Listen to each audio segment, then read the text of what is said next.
The fishing news is brought to you by Interlux Marine Paint and also brought to you by Maxima Fishing Line. Hey there, Toby Lapinski for the New England edition of the Fisherman magazine with this week's web video fishing forecast for New England. Start things off this week by letting you know that we posted a new article at thefisherman.com courtesy of our friends at Yamaha Outboards entitled 5 Knots Every Boater Should Know.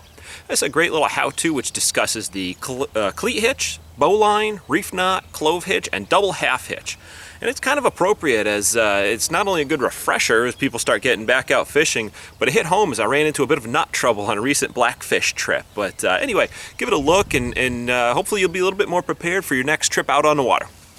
All right, move on into the reports. We're going to start off, as always, in Connecticut, where the big news really is improving striped bass catches, both in Long Island Sound as well as in and around the larger tidal rivers across the state. And out in the Sound, Capt Greg of the Black Hawk began sailing this past weekend with bottom fish out in the Sound, his primary goal. But he reports getting into a solid striper bite halfway through the outing and diamond jigs with a bunch of good-sized bass coming over the rails. Then, as I said, up in the rivers, word is of some larger fish starting to either arrive and join in on the party or finally waking up from their winter slumber.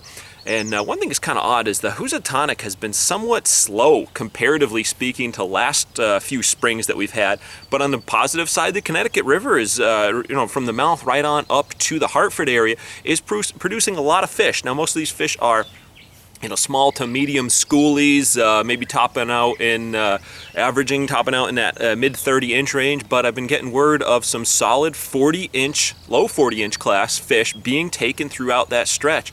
All sorts of methods, guys live line and bunker when they can find them, getting small fish on jigs, some okay fish on topwater. So good mixture action going on there.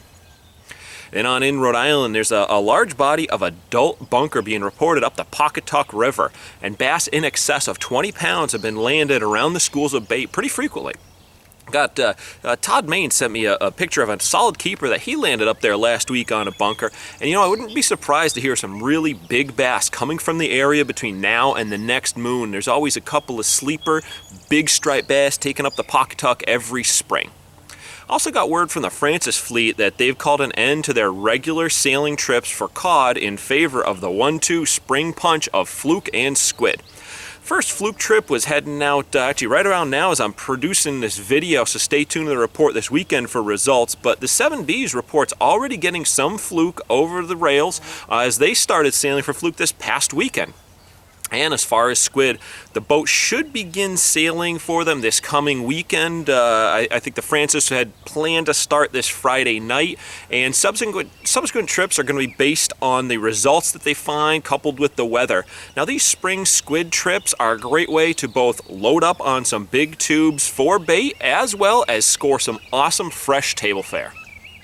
And then lastly, up in Massachusetts, there are reports of striped bass up to about 30 or so inches inside the canal.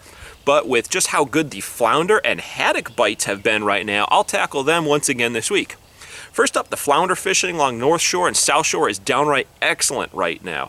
Now, while most years it takes some time for the bite to really ramp up and get going, all accounts I'm getting this year is of some already almost easy limits of fish being landed, and a limit up there is 8 fish per person with a minimum length of 12 inches.